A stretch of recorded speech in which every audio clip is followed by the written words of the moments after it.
Deputy Chair of the NCOP, Bantu baseMzansi, after 40 years of paying rent and being promised ownership and the handing over of a title deed by the ANC government, Ntate Rakhasi is now being evicted from his farm in northern Limpopo by a government which has broken its promise. Mr. Simon Mukhosane applied for his farm through the Land Redistribution for Agricultural Development sub-program, LECITI LRED, from the government. Instead of a title deed, he is offered a lease agreement on a different farm by corrupt officials. Dr. MP Khumalo's father was brutally murdered on a farm in Piet Retief after he secured mining rights on his farm. The case is still unsolved, Jolalaguti. The people of Gwatyu farms in the Eastern Cape came to Cape Town at great expense and threatened to march to Parliament during the minister's budget vote on the 26th of April 2016. They were speedily rounded up and promised recourse in writing by officials from the National Department of Rural Development and Land Reform.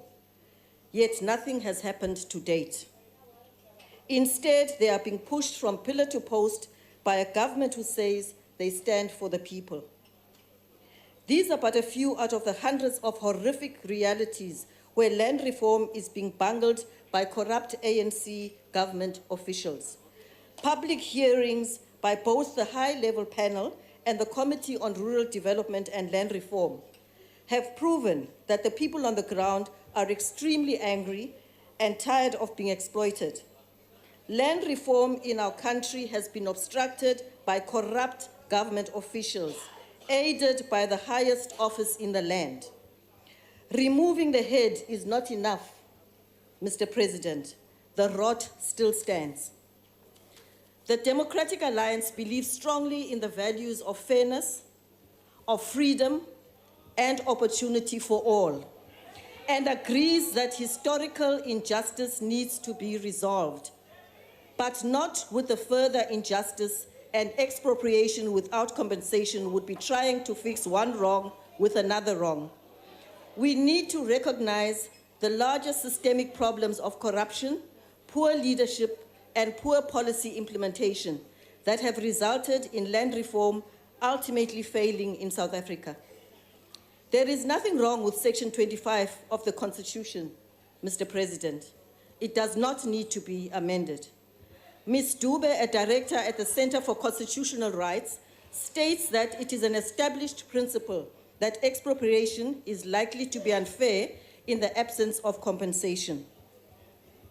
This is true, she says, even in jurisdictions including Austria and Ireland, where their property clauses do not specifically require compensation.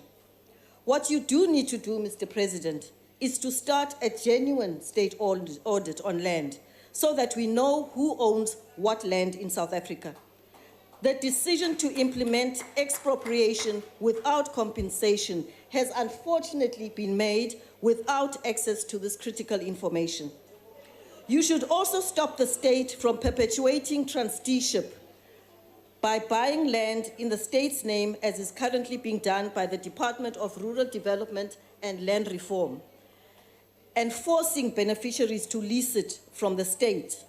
Is this not tantamount to the 99-year leases of apartheid South Africa?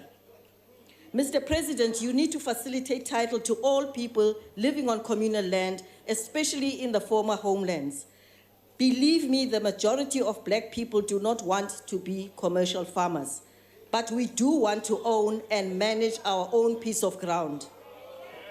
Bantu bakuthi, le expropriation of land without compensation, kukoxuthwa kwemihlaba yabantu ngaphandle kwembuyekezo.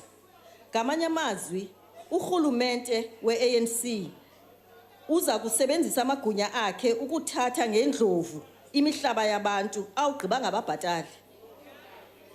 Umongameli uCyril Ramaphosa lilonke ufuna ukwenza okwenziwa ngulo owayesakuba ngumongameli waseZimbabwe uRobert Mugabe.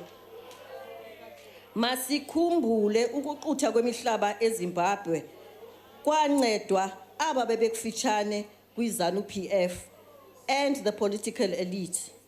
Abantu abamnyama abangathathi intweni baqhubekeka bengenamihlaba kwelazwe. If we are not careful, the same will happen in South Africa. Expropriation without compensation is not the solution to our land question, and pretending it is will only lead to distrust and disaster. Instead, let us correct the wrongs and award people like Ntate Rakhatsi the land that they deserve. Ndiyabulela. Thank you very much, Honorable Member.